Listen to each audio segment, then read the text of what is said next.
Hello नमस्कार, जय हिंद, वंदे मातरम। आप देख रहे हैं जियो न्यूज और हम आपके लिए लेकर आए हैं देश दुनिया की, आपके राज्य शहर की सिलेक्टेड काम की फटाफट बड़ी खबरें। लेकिन उससे पहले यदि आपने हमारे चैनल को सब्सक्राइब नहीं किया है तो चैनल को सब्सक्राइब करके बेल नोटिफिकेशन ऑन करें और इस वीडियो को ज्यादा से ज्यादा लाइक और शेयर करें। बड़ी खबरें देखने से पहले आपके लिए आज का सवाल, नवजात शिशु के शरीर में कुल कितनी हड्डियां होती हैं? ऑप्शन ए 208 हड्डियां, ऑप्शन बी 306 हड्डियां, ऑप्शन सी 300 हड्डियां और ऑप्शन डी 206 हड्डियां। इस सवाल का जवाब हमें कमेंट करें और आप किस राज्य और शहर की ज्यादा खबरें देखना चाहते हैं हमें कमेंट करके बताएं ताकि हम आपके राज्य शहर की ज्यादा खबरें दिखा सकें। चलिए अब देखते हैं आज की फटाफट बड़ी खबरें।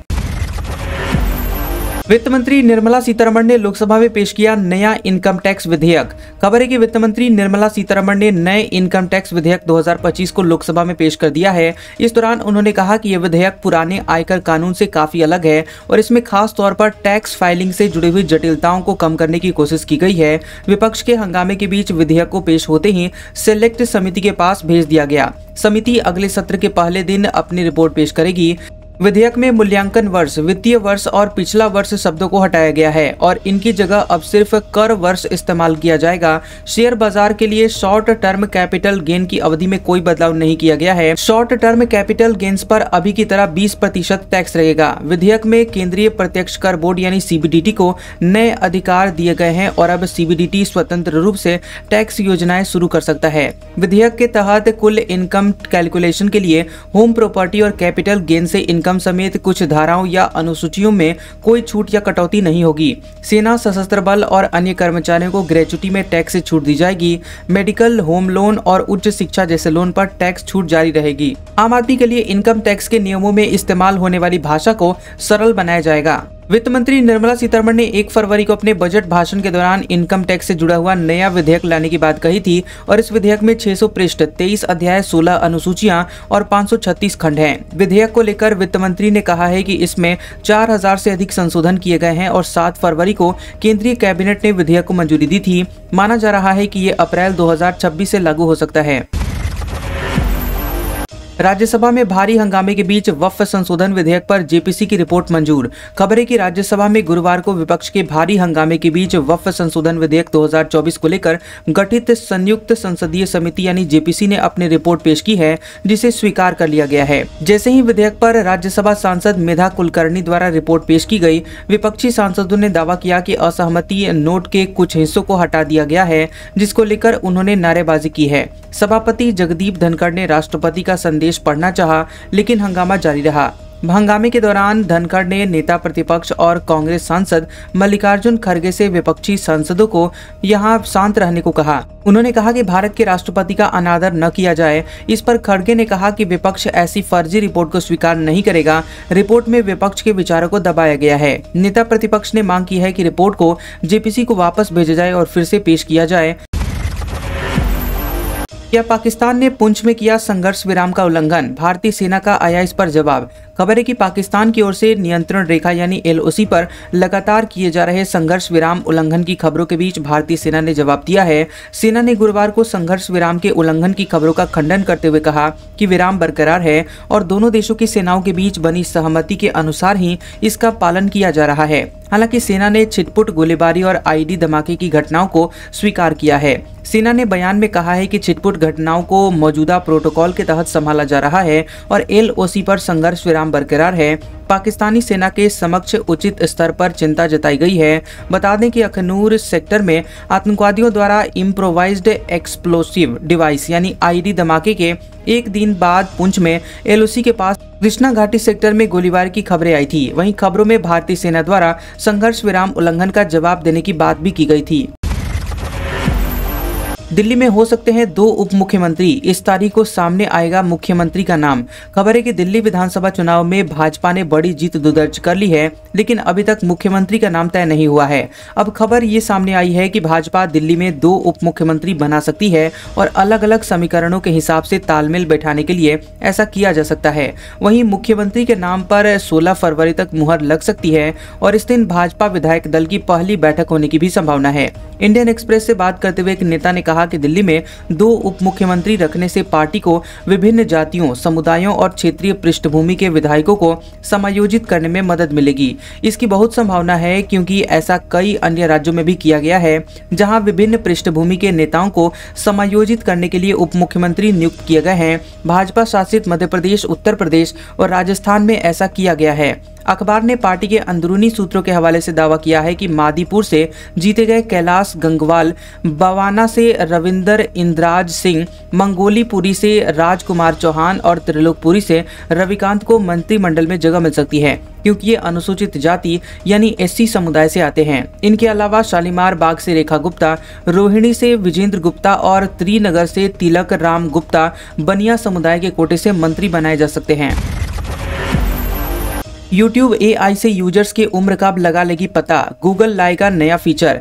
खबर है कि गूगल इस साल YouTube पर एक नया AI फीचर लाने की योजना बना रही है जो कि बच्चों की उम्र पहचान कर उन्हें वयस्क कंटेंट देखने से रोकेगा। ये मशीन लर्निंग मॉडल यूजर की खोज, देखे गए वीडियो और अकाउंट की जानकारी से अनुमान लगाएगा कि वह 18 साल से कम का है या नहीं। अगर सिस्टम किसी यूजर को बच्चा समझता है तो उसके लिए सख्त फिल्टर लागू कर दिए जाएंगे और ये फीचर 2026 तक पूरी दुनिया में उपलब्ध हो सकता है।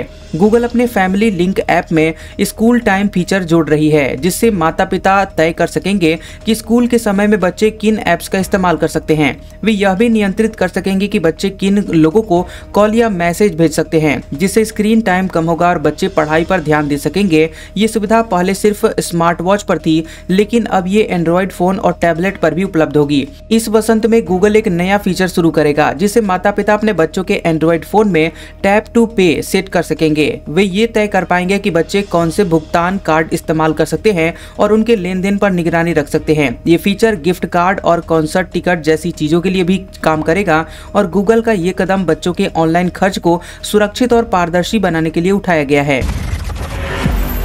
ओपन एआई मुफ्त में देगी GPT-5 का असीमित एक्सेस, सैम ऑल्टमैन ने दी जानकारी। खबर है कि ओपन एआई अपने चैट GPT यूजर्स को GPT-5 का असीमित एक्सेस मुफ्त में देने की योजना बना रही है। इस बात की जानकारी कंपनी के CEO सैम ऑल्टमैन ने दी है। उन्होंने कहा है कि GPT-5 सभी मुफ्त यूजर्स के लिए उपलब्ध होगा लेकिन ये सुविधा मानक इंटेलिजेंस सेटिंग पर कुछ सीमाओं के साथ मिलेगी। ये फैसला AI को ज्यादा सुलभ और उपयोग में आसान बनाने के उद्देश्य से लिया गया है और इससे करोड़ों यूजर्स को उन्नत AI तकनीक का लाभ मिलेगा। ऑल्टमैन के मुताबिक जो यूजर ओपन एआई की प्लस या प्रो सदस्यता लेंगे उन्हें GPT-5 की अधिक उन्नत क्षमताएं मिलेंगी। प्लस यूजर इसे उच्च स्तर की बुद्धिमत्ता पर चला सकेंगे जबकि प्रो यूजर और भी अधिक शक्तिशाली एआई का लाभ उठा सकेंगे। इसका उद्देश्य उन लोगों को अतिरिक्त लाभ देना है जो GPT-5 को अधिक जटिल और विस्तृत कार्यों के लिए उपयोग करना चाहते हैं। इससे ओपन एआई अपने पेड यूजर्स को अधिक सुविधाएं प्रदान कर सकेगी। कॉमेडियन समय रैना के गुजरात में होने वाले सारे कार्यक्रम हुए रद्द, बुक माई शो ने हटाए टिकट। खबर है कि स्टैंड अप कॉमेडियन समय रैना और रणबीर अलाहाबादिया की मुश्किलें बढ़ती जा रही हैं। इंडियाज गॉट टैलेंट में अपनी अश्लील टिप्पणी के चलते दोनों को ही काफी आलोचनाओं का सामना करना पड़ रहा है। एक और जहां समय ने आक्रोश और विवाद बढ़ता देख यूट्यूब से अपने इस शो के सारे एपिसोड्स को डिलीट कर दिए हैं, वहीं अब खबर है कि गुजरात में उनके आगामी कार्यक्रमों को भी रद्द कर दिया गया है। विश्व हिंदू परिषद यानी VHP ने यह दावा किया है। ये फैसला विवादास्पद YouTube reality show India's got talent के हालिया एपिसोड में उनकी ओर से की गई अभद्र टिप्पणियों पर लोगों के गुस्से को देखते हुए उठाया गया है। VHP ने कहा है कि समय के अप्रैल में होने वाले शो के टिकट अब ऑनलाइन मंच बुक माई शो पर बिक्री के लिए उपलब्ध नहीं है। इंडियाज गॉट टैलेंट में यूट्यूबर रणबीर की आपत्तिजनक टिप्पणियों की बड़े पैमाने पर आलोचना हो रही है। वहीं इस मामले में कई शिकायतें भी दर्ज करवाई गई हैं। जियो हॉटस्टार का टीजर डिज्नी स्टार ने किया साझा, यूजर्स को देखने को मिलेगा ये सब कंटेंट। खबर है कि डिज्नी स्टार ने जियो सिनेमा और डिज्नी प्लस हॉटस्टार के विलय के बाद नए प्लेटफॉर्म जियो हॉटस्टार का टीजर साझा किया है। कंपनी ने यहां सोशल मीडिया प्लेटफॉर्म X पर शेयर किए गए इस टीजर में एक स्टार इमोजी के साथ कैप्शन में लिखा है, क्या होता है जब मनोरंजन की दो दुनिया ब्रह्मांड में विलीन हो जाती हैं। ये टीजर संकेत देता है कि जियो हॉटस्टार जल्द ही लॉन्च होने वाला है जिससे यूजर्स को एक नया स्ट्रीमिंग अनुभव मिलेगा। कुछ रिपोर्ट्स के मुताबिक जियो हॉटस्टार पर Disney, Marvel, Star Wars, Pixar, Nat Geo, HBO, Warner Brothers और कई अन्य बड़े ब्रांड्स की सामग्री मिलेगी। इसके अलावा टाटा महिला प्रीमियर लीग यानी WPL को जियो हॉटस्टार और स्टार स्पोर्ट्स नेटवर्क पर लाइव स्ट्रीम किया जाएगा। डिज्नी प्लस हॉटस्टार में जियो सिनेमा ओरिजिनल ओरिजिनल और कलर्स रिश्ते हब को जोड़ने में भी इस विलय की पुष्टि हुई है। आपको बता दें कि यह प्लेटफॉर्म क्रिकेट और अन्य खेलों की लाइव स्ट्रीमिंग के लिए भी लोकप्रिय हो सकता है। बता दें कि जियो हॉटस्टार भारत में नेटफ्लिक्स और प्राइम वीडियो को टक्कर दे सकता है, लेकिन इसकी सफलता सब्सक्रिप्शन की कीमतों पर ही निर्भर करेगी। JioStar.com वेबसाइट पर 100 से ज्यादा लाइव टीवी चैनल और 30,000 घंटे के अधिक कंटेंट उपलब्ध होने की संभावना जताई गई है और इसमें HD और HD दोनों क्वालिटी के चैनल शामिल होंगे। डिज्नी रिलायंस का ये संयुक्त प्लेटफॉर्म भारत में स्ट्रीमिंग इंडस्ट्री को नई दिशा दे सकता है, जिससे इन दर्शकों को और बेहतर मनोरंजन अनुभव मिलेगा। एलन मस्क ने ओपन एआई के लिए लगाई बोली वापस लेने की रखी शर्त। बता दें कि एलन मस्क ने हाल ही में ओपन एआई के गैर लाभकारी हिस्से को खरीदने के लिए 97.4 अरब डॉलर यानी लगभग 8,400 अरब रुपए की बोली लगाई थी। उन्होंने प्रस्ताव दिया है कि अगर यह हिस्सा बेचा जाता है तो उसे उचित मुआवजा मिलना चाहिए। हालांकि अब उन्होंने कहा है कि अगर ओपन एआई का बोर्ड अपने गैर लाभकारी मिशन को बनाए रखने और इसे पूरी तरह से लाभकारी कंपनी में बदलने से रोकने पर सहमत होता है तो वे अपनी बोली वापस ले लेंगे। ओपन एआई की स्थापना 2015 में एक गैर लाभकारी संस्था के रूप में हुई थी, लेकिन 2019 में इसे कैप्ड प्रॉफिट मॉडल में बदल दिया गया। अब ओपन एआई से पूरी तरह लाभकारी कंपनी बनाने की प्रक्रिया में है, जिससे मस्क असहमत हैं। उन्होंने ओपन एआई और उसके सीईओ सैम ऑल्टमैन के खिलाफ मुकदमा दायर किया था, जिसमें आरोप लगाया था कि कंपनी अपने मूल उद्देश्य से भटक गई है और अब सिर्फ मुनाफे पर ध्यान दे रही है। वहीं ओपन एआई के वकीलों ने कोर्ट में कहा है कि मस्क का प्रस्ताव सिर्फ उनके प्रतिद्वंदी को कमजोर करने का प्रयास है और कंपनी का पुनर्गठन उनके मिशन के खिलाफ नहीं है। मस्क का दावा है कि ओपन एआई अपने चार्टर के नियमों का पालन नहीं कर रहा है। अगर यह गैर लाभकारी संस्था बनी रहती है तो वे अपनी बोली वापस लेने को तैयार हैं। अब ये देखना बाकी है कि ओपन एआई का बोर्ड इस पर क्या फैसला लेती है। कॉमेडियन समय रैना के खिलाफ दूसरा समन हुआ जारी, इस दिन होना होगा पेश। खबर है कि स्टैंड अप कॉमेडियन समय रैना की मुश्किलें लगातार बढ़ती जा रही हैं। यूट्यूबर रणवीर अलाहाबादिया हाल ही में उनके शो इंडियाज गॉट टैलेंट में पहुंचे थे, जहां उन्होंने प्रतियोगी से माता पिता के बारे में एक अश्लील सवाल पूछा था और दोनों को ही काफी आलोचनाओं का सामना करना पड़ रहा है। इस मामले में रणवीर, समय और इंडियाज गॉट टैलेंट के आयोजकों के खिलाफ शिकायत दर्ज हो चुकी है। अब महाराष्ट्र साइबर सेल ने समय के खिलाफ दूसरा समन भी जारी किया है। न्यूज एजेंसी ANI के मुताबिक महाराष्ट्र साइबर सेल ने समय को दूसरा समन भेजा है। उन्हें 17 फरवरी को पुलिस के सामने पेश होना होगा। समय के वकील ने महाराष्ट्र साइबर सेल को बताया कि कॉमेडियन इस समय अमेरिका में है और 17 तारीख को वापस आएंगे। बता दें कि समय ने बीते दिन सोशल मीडिया पर एक पोस्ट साझा करके बताया था कि उन्होंने इंडियाज गॉट टैलेंट के सारे एपिसोड्स को डिलीट कर दिए हैं। कॉइनबेस कर रही है भारत में वापसी की तैयारी, सभी नियमों का करेगी पालन। खबर है कि crypto currency exchange platform Coinbase Bharat में फिर से अपनी सेवाएं शुरू करने की योजना बना रही है। ये अमेरिकी क्रिप्टो एक्सचेंज भारत के वित्तीय खुफिया इकाई FIU और अन्य सरकारी एजेंसियों से मंजूरी लेने की प्रक्रिया में है। इससे पहले 2022 में कॉइनबेस ने भारत में यूनिफाइड पेमेंट्स इंटरफेस यानी UPI के साथ सेवाएं शुरू की थी, लेकिन 3 दिन के बाद ही इसे बंद कर देना पड़ा था। भारतीय रिजर्व बैंक यानी RBI के दबाव के कारण एक्सचेंज को अपना संचालन रोकना पड़ा था। कॉइनबेस अब FIU से लाइसेंस लेकर भारत में काम करने की योजना बना रही है। बता दें कि बिनेंस और क्रैकन जैसे अन्य एक्सचेंज पहले अवैध रूप से काम कर रहे थे, लेकिन FIU के नियमों को पूरा करने के बाद उन्होंने दोबारा अनुमति उन्हें मिली। भारत में क्रिप्टो ट्रेडिंग पर प्रतिबंध नहीं है, लेकिन सरकार ने क्रिप्टो आय पर 30% कर और हर लेनदेन पर 1% कटौती कर लागू कर रखी है। इससे भारतीय बाजार छोटे स्तर पर सीमित हो गया है। कॉइनबेस भारतीय बाजार में अवसर दिख रही है और नियामक आवश्यकताओं का पालन करने के लिए तैयार है। कंपनी के मुख्य कानूनी अधिकारी पॉल ग्रेवाल भारत अमेरिका व्यापार काउंसिल के निदेशक मंडल में शामिल हुए हैं। भारत Web3 इकोसिस्टम में तेजी से बढ़ रहा है और दुनिया के सबसे बड़े क्रिप्टो डेवलपर समुदायों में से एक बन चुका है। कॉइनबेस की वापसी से भारतीय एक्सचेंज WazirX के गिरने के बाद बनी खाली जगह भरने में मदद मिल सकती है। यूक्रेन युद्ध रोकने को डोनाल्ड ट्रंप की पहल, व्लादिमीर पुतिन और वोलोदिमीर जेलेंस्की से की बात। खबर है कि अमेरिका के नवनिर्वाचित राष्ट्रपति डोनाल्ड ट्रंप ने यूक्रेन युद्ध रुकवाने के लिए काम शुरू कर दिया है। उन्होंने यूक्रेनी राष्ट्रपति वोलोदिमीर जेलेंस्की और रूसी राष्ट्रपति व्लादिमीर पुतिन से फोन पर बात की है। ट्रंप ने सोशल मीडिया ट्रूथ पर इसकी जानकारी दी है। उन्होंने कहा कि उनकी पुतिन और जेलेंस्की से अच्छी बात हुई है और वे दोनों युद्ध को रोकना चाहते हैं। उन्होंने लिखा कि अब युद्ध को रोकने का समय आ गया है। ट्रंप ने ट्रूथ सोशल पर लिखा कि मैंने अभी रूसी राष्ट्रपति व्लादिमीर पुतिन के साथ एक लंबी और बहुत ही उत्पादक फोन कॉल की है। हमने यूक्रेन, मध्य पूर्व, ऊर्जा, कृत्रिम बुद्धिमत्ता, डॉलर की शक्ति और कई अन्य विषयों पर चर्चा की है। हम दोनों रूस यूक्रेन के साथ युद्ध की लाखों मौतों को रोकना चाहते हैं। हम एक दूसरे के राष्ट्रों का दौरा करने समेत निकटता से काम करने पर सहमत हुए हैं। हम अपनी अपनी टीमों को तुरंत बातचीत शुरू करने पर सहमत हुए हैं। तुर्की के राष्ट्रपति एर्दोगन कड़ी सुरक्षा के बीच पहुंचे पाकिस्तान, स्वागत में उमड़ी पूरी शहबाज सरकार। खबर है कि तुर्की के राष्ट्रपति रिसेप तैयब एर्दोगन अपनी 2 दिवसीय यात्रा पर पाकिस्तान पहुंचे। उन्हें कड़ी सुरक्षा के बीच रावलपिंडी के नूर खान एयरबेस पर उतारा गया। इस दौरान उनके स्वागत में पाकिस्तानी राष्ट्रपति आसिफ अली जरदारी और प्रधानमंत्री शहबाज शरीफ समेत पूरा अमला जुटा हुआ था। एर्दोगन के स्वागत में 21 तोपों की सलामी दी गई। बता दें कि एर्दोगन 4 दिवसीय एशिया दौरे पर है। वे मलेशिया, इंडोनेशिया के बाद पाकिस्तान आए हैं। राष्ट्रपति एर्दोगन जिस विमान में सवार थे उसकी सुरक्षा के लिए पाकिस्तानी वायुसेना के जेट विमान लगे थे, जिन्होंने सुरक्षित राष्ट्रपति के विमान को देश के हवाई क्षेत्र में पहुंचाया।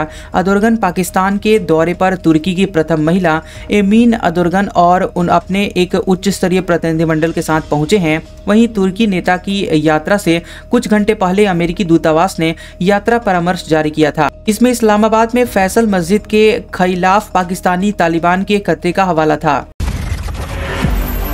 दिल्ली में शिवसेना नेता आदित्य ठाकरे, राहुल गांधी और अरविंद केजरीवाल से किए मुलाकात। खबर है कि महाराष्ट्र के पूर्व मुख्यमंत्री उद्धव ठाकरे के बेटे और शिवसेना नेता आदित्य ठाकरे दिल्ली में हैं और विपक्षी इंडिया गठबंधन के बड़े नेताओं से मुलाकात कर रहे हैं। ठाकरे ने राहुल गांधी से मुलाकात के बाद प्रेस कॉन्फ्रेंस की और देश में निष्पक्ष चुनाव को लेकर आशंका जाहिर की। उन्होंने मीडिया से कहा कि कल रात मैं राहुल गांधी से मिला, आज मैं अरविंद केजरीवाल से मिलूंगा। आज हमारे देश का भविष्य संदेह के घेरे में है। आदित्य ठाकरे ने कहा कि पूरे देश में वोटर और ईवीएम का फर्जीवाड़ा हो रहा है, जिससे हमें नहीं पता कि हमारा देश कहां जा रहा है। क्या आज हमारे देश में चुनाव स्वतंत्र और निष्पक्ष तरीके से हो रहे हैं? हमें लगता है कि हम लोकतंत्र में जी रहे हैं, लेकिन अब यह लोकतंत्र नहीं रहा। जो हमारे केजरीवाल जी और कांग्रेस के साथ हुआ, वहीं भविष्य में नीतीश जी, आरजेडी और चंद्रबाबू नायडू के साथ भी हो सकता है। आदित्य ठाकरे ने कहा कि भाजपा का सपना है कि क्षेत्रीय पार्टियों को तोड़ मरोड़ कर खत्म कर दिया जाए, बिल्कुल वैसे ही जैसे उन्हें देश के लोकतंत्र को खत्म करना है। उन्होंने बताया कि जो हमारी बैठकें हो रही हैं, उससे आगे का एक रोड मैप बनाने की तैयारी चल रही है। बैठक में चुनावी गड़बड़ी को लेकर बात हुई है। उन्होंने कहा कि आगे की रणनीति इंडिया गठबंधन के वरिष्ठ नेता तय करेंगे। महाकुंभ जाने के लिए ट्रेन में नहीं मिली जगह, बांस से यात्रियों को पीटा। खबर है कि प्रयागराज के महाकुंभ में शामिल होने के लिए उत्तर प्रदेश और बिहार के रेलवे स्टेशनों पर काफी भीड़ दिख रही है। सड़क पर जाम की वजह से लोग परेशान हैं। इस बीच सोशल मीडिया पर एक वीडियो सामने आया जिसमें रेलवे स्टेशन पर खड़े लोग ट्रेन के अंदर बैठे यात्रियों को बांस से पीट रहे हैं। ये वीडियो बिहार के पटना रेलवे स्टेशन का बताया जा रहा है, हालांकि इसकी पुष्टि नहीं हुई है। एक्स पर एक उपयोगकर्ता रणविजय सिंह ने वीडियो साझा करके तंज कसा। भारतीय रेलवे का ऐतिहासिक बांस युद्ध, ट्रेन में बैठे योद्धाओं और बैठने की कोशिश करते योद्धाओं के बीच ये युद्ध बिहार की तपोभूमि पर हुआ है। दोनों ओर के योद्धाओं ने जुबानी तीर भी चलाए। इस पर रेलवे मंत्रालय के एक्स अकाउंट रेलवे सेवा ने जवाब दिया। मामले को संज्ञान में ले लिया गया है और रेलवे सुरक्षा बल के द्वारा कार्रवाई की जा रही है। दिल्ली में क्या बढ़ गया है मेट्रो का किराया, डीएमआरसी ने बताई इसकी सच्चाई। खबर है कि दिल्ली में विधानसभा चुनाव समाप्त होने के बाद सोशल मीडिया पर ऐसा दावा किया जा रहा है कि दिल्ली मेट्रो के किराए में वृद्धि हो गई है और इसे आगे बढ़ाए जाने की भी संभावना है। अफवाहों के लगातार फैलने के बाद दिल्ली मेट्रो रेल कॉरपोरेशन यानी डीएमआरसी ने इसका खंडन किया है। निगम ने एक्स पर सफाई दी है कि दिल्ली मेट्रो के किराए संशोधन को लेकर कई दावे किए जा रहे हैं, जबकि ऐसा कोई भी प्रस्ताव नहीं है। डीएमआरसी ने एक्स पर लिखा कि सोशल मीडिया पर कुछ पोस्ट के जरिए ऐसा दावा किया गया है कि दिल्ली मेट्रो के किराए में संशोधन किया गया है। दिल्ली मेट्रो के किराए में संशोधन केवल एक स्वतंत्र किराया निर्धारण समिति द्वारा किया जा सकता है, जिसे सरकार द्वारा नामित किया जाता है। वर्तमान में किसी भी किराया निर्धारण समिति के गठन का कोई प्रस्ताव नहीं है। वहीं सोशल मीडिया में दावा किया जा रहा था कि किराए में 50% की वृद्धि हुई है। दरअसल पिछले दिनों ऐसी खबर आई थी कि बेंगलुरु के नम्मा मेट्रो और गुरुग्राम में चलने वाली रैपिडो मेट्रो के किराए में 50% की बढ़ोतरी की गई है। इसके बाद सोशल मीडिया पर दिल्ली मेट्रो के किराए की बढ़ोतरी की खबरें सामने आने लगी। सोशल मीडिया पर लोगों ने दावा किया कि दिल्ली में भाजपा सरकार आते ही मेट्रो के किराए बढ़ गए। बता दें कि बेंगलुरु मेट्रो ने 8 फरवरी को किराए में 50% की वृद्धि की थी। महाराष्ट्र के पूर्व मंत्री का बेटा बिना बताए बैंकॉक गया, मिली अपहरण की सूचना तो फिर विमान को वापस बुला लिया गया। खबर है कि महाराष्ट्र में एक अजीबोगरीब मामला देखने को मिला है। पूर्व मंत्री तानाजी सावंत का बेटा ऋषिराज सावंत अपने 2 दोस्तों के साथ घर वालों को बिना बताए चार्टर्ड विमान से बैंकॉक जा रहा था। इस बीच पुलिस को किसी शख्स ने ऐसी सूचना दी कि ऋषिराज का अपहरण हो गया है। इसके बाद पुणे से उड़ान भर चुके विमान को बैंकॉक पहुंचने से आधे रास्ते पहले ही वापस बुला लिया गया। इंडियन एक्सप्रेस के मुताबिक 10 फरवरी की शाम 4:30 बजे ऋषिराज अपने 2 दोस्तों के साथ बैंकॉक के लिए उड़ान भर रहे थे और थोड़ी देर बाद पुणे पुलिस को सावंत परिवार द्वारा संचालित एक ट्रस्ट के कर्मचारी से ऋषिराज के अपहरण की सूचना मिली। कर्मचारी ने दावा किया कि ऋषिराज का एक कार में अपहरण कर लिया गया। इसके बाद तानाजी सावंत ने अधिकारियों को फोन घुमाया और मामला क्राइम ब्रांच को सौंप दिया गया। इंडियन एक्सप्रेस से पुणे पुलिस के एक सूत्र ने कहा कि महाराष्ट्र भाजपा नेता और नागरिक उड्डयन राज्य मंत्री मुरलीधर मोहोल के जरिए नागरिक उड्डयन मंत्रालय से संपर्क किया गया। पुणे के पुलिस आयुक्त अमितेश कुमार ने कहा कि एफआईआर दर्ज होने के बाद हमने डीडीसीए से अनुरोध किया था कि अगर विमान भारतीय क्षेत्र में है तो उसे भारतीय हवाई क्षेत्र में उतरने के लिए कहा जाना चाहिए। हमने बहुत तेजी से काम किया। जब विमान को वापस पुणे के लिए लौटाया गया तब वह अंडमान और निकोबार द्वीप समूह के ऊपर उड़ रहा था। विवाद से बचने के लिए पायलट ने ऋषिराज और उनके दोस्तों को घटना के बारे में नहीं बताया। एक अधिकारी ने कहा कि जब हमें परिवार के सदस्यों से फोन आया तो विश्वास नहीं किया, लेकिन मंत्रालय से उचित सत्यापन और अपहरण की घटना का मामला जानने के बाद विमान को वापस पुणे लाया गया। वहीं ऋषिराज ने पुलिस को बताया कि उसने बिजनेस ट्रिप के लिए विमान बुक किया था। उन्होंने कहा कि वह 1 हफ्ते पहले ही दुबई गए थे और उन्हें डर था कि लगातार बाहर घूमने के से परिवार नाराज हो जाएगा, इसलिए उन्होंने घर वालों को नहीं बताया था। रिपोर्ट के मुताबिक ऋषिराज ने जिस विमान को बुक किया था उसमें 18 लोग बैठ सकते थे और कथित तौर पर इसके लिए 78 लाख रुपए का भुगतान किया गया था। दिल्ली में आरएसएस की नई इमारत केशव कुंज 150 करोड़ रुपए में हुई तैयार। जान लीजिए क्या है इसकी खासियत। खबरें कि दिल्ली में राष्ट्रीय स्वयंसेवक संघ यानी आरएसएस की दफ्तर की नई इमारत केशव कुंज बनकर तैयार है और इसे 150 करोड़ रुपए की लागत से तैयार किया गया है। झंडेवालान स्थित कार्यालय में संघ 1962 से कार्य कर रहा है और अब इसे 12 मंजिला 3 टावर का रूप दिया गया है, जिसमें कई सुविधाएं हैं। नए दफ्तर निर्माण कार्य 2018 में शुरू हुआ था, जो कि 8 साल बाद बनकर पूरा हुआ है। इमारत को गुजरात के आर्किटेक्ट अनूप दवे ने डिजाइन किया है। दिल्ली में इस इमारत को आरएसएस के बढ़ते हुए काम को प्रबंधित करने के लिए डिजाइन किया गया है। इमारत में आधुनिक सुविधाएं हैं, जिसमें कार्यक्रम, प्रशिक्षण और बैठकों के लिए अलग अलग स्थान है। केशव कुंज करीब 5 लाख वर्ग फीट में फैला है, जो आकार में भाजपा मुख्यालय से बड़ा है और इसमें कार्यालय, आवासीय स्थल, अस्पताल, पुस्तकालय भी है। कार्यालय बनाने में हिंदुत्व विचारधारा से जुड़े हुए 75,000 लोगों ने 5 रुपए से लेकर कई लाख रुपए की मदद की है। सुप्रीम कोर्ट से आजम खान और उनके बेटे को मिली जमानत। मशीन चोरी का है मामला। खबर है कि सुप्रीम कोर्ट ने उत्तर प्रदेश के पूर्व कैबिनेट मंत्री और समाजवादी पार्टी के नेता आजम खान और उनके बेटे अब्दुल्ला आजम को मशीन चोरी के एक मामले में जमानत दी है। न्यायमूर्ति MM सुंदरेश और न्यायमूर्ति राजेश बिंदल की खंडपीठ ने फैसला सुनाते हुए इलाहाबाद हाईकोर्ट के उस आदेश को खारिज कर दिया जिसमें उनकी जमानत याचिका खारिज की गई थी। दोनों ने हाईकोर्ट के आदेश को सुप्रीम कोर्ट में चुनौती दी थी। सुप्रीम कोर्ट की पीठ ने सुनवाई के दौरान कहा कि अपीलकर्ता द्वारा बिताई गई कैद की अवधि, मामले के तथ्यों और परिस्थितियों को ध्यान में रखते हुए विवादित आदेश को रद्द किया जाता है और जमानत दी जाती है। कोर्ट ने कहा कि मामले में आरोप पत्र पहले ही दायर किया जा चुका है। कोर्ट ने जमानत देते हुए मुकदमे में सहयोग और गवाहों को प्रभावित न करने को कहा है। शर्तों के उल्लंघन पर उनकी जमानत रद्द की जाएगी। अमनतुल्ला खान को मिली राहत। दिल्ली की कोर्ट ने गिरफ्तारी पर रोक लगाई। खबर है कि दिल्ली के ओखला से आम आदमी पार्टी के नवनिर्वाचित विधायक अमनतुल्ला खान की गिरफ्तारी पर दिल्ली की कोर्ट ने रोक लगा दी है। विधायक खान ने दिल्ली की राउज एवेन्यू कोर्ट में गिरफ्तारी के खिलाफ अग्रिम जमानत याचिका दायर की थी। कोर्ट ने गिरफ्तारी रोकते हुए उन्हें जांच में सहयोग करने को कहा है। खान पर दिल्ली के जामिया नगर में पुलिस टीम पर हमले का नेतृत्व करने और कोर्ट से घोषित अपराधी को फरार करने का आरोप है। दिल्ली पुलिस ने विधायक खान के खिलाफ सोमवार को FIR दर्ज की थी, जिसके बाद से वो फरार थे। दिल्ली पुलिस की कई टीमों ने उनकी तलाशी के लिए उत्तर प्रदेश, राजस्थान और पंजाब में छापेमारी की है। वहीं खान के घर पर भी पुलिस 2 बार नोटिस चस्पा कर चुकी है। उन्होंने पुलिस आयुक्त को पत्र लिखकर बताया था कि उनको झूठे आरोप में फंसाया जा रहा है। हालांकि पुलिस ने उनका दावा मानने से इनकार कर दिया। दलाई लामा को मिली जेड सुरक्षा, खतरे की सूचना के बाद गृह मंत्रालय का फैसला। खबर है कि तिब्बती धर्मगुरु और 14वें दलाई लामा तेनजीन ग्यात्सो 89 वर्षीय पर खतरे की आशंका को देखते हुए गृह मंत्रालय ने उनकी सुरक्षा बढ़ा दी है। इंटेलिजेंस ब्यूरो की खतरा आकलन रिपोर्ट में दलाई लामा के जीवन को खतरा बताया गया और जिसके बाद मंत्रालय ने यह फैसला लिया है। बता दें कि पिछले कई वर्षों से खुफिया रिपोर्ट में चीन समर्थित तत्वों समेत विभिन्न संस्थाओं से दलाई लामा के जीवन को खतरा बताया जा रहा है। जेड श्रेणी की सुरक्षा के तहत तिब्बती धर्मगुरु को कुल 33 सुरक्षाकर्मी मंत्रालय की ओर से दिए जाएंगे। इसमें हिमाचल प्रदेश के धर्मशाला में उनके आवास पर तैनात सशस्त्र गार्ड, 24 घंटे तैनात रहने वाले निजी सुरक्षा अधिकारी और शिफ्ट में सशस्त्र अनुकरण करने वाले कमांडो शामिल हैं। इसके अलावा उनकी सुरक्षा सुनिश्चित करने के लिए प्रशिक्षित ड्राइवर और निगरानी कर्मी भी हर समय ड्यूटी पर तैनात रहेंगे और इसकी रिपोर्ट मंत्रालय को भेजी जाती है। अमेरिका पहुंचे प्रधानमंत्री नरेंद्र मोदी, खुफिया प्रमुख तुलसी गबार्ड से की मुलाकात, ट्रंप से भी मिलना है। खबर है कि प्रधानमंत्री नरेंद्र मोदी अपने 2 दिवसीय दौरे पर अमेरिका पहुंच गए हैं, जहां पहुंचकर उन्होंने सबसे पहले अमेरिकी राष्ट्रीय खुफिया प्रमुख तुलसी गबार्ड से मुलाकात की। मुलाकात के बाद पीएम मोदी ने एक्स पर लिखा कि वाशिंगटन डीसी में अमेरिका की राष्ट्रीय खुफिया निदेशक तुलसी गबार्ड से मुलाकात की, उनकी नियुक्ति पर बधाई दी। भारत अमेरिका मित्रता के विभिन्न पहलुओं पर चर्चा की, जिसकी वे हमेशा से प्रबल समर्थक रही हैं। बता दें कि मोदी 13 फरवरी को राष्ट्रपति डोनाल्ड ट्रंप से द्विपक्षीय वार्ता करेंगे।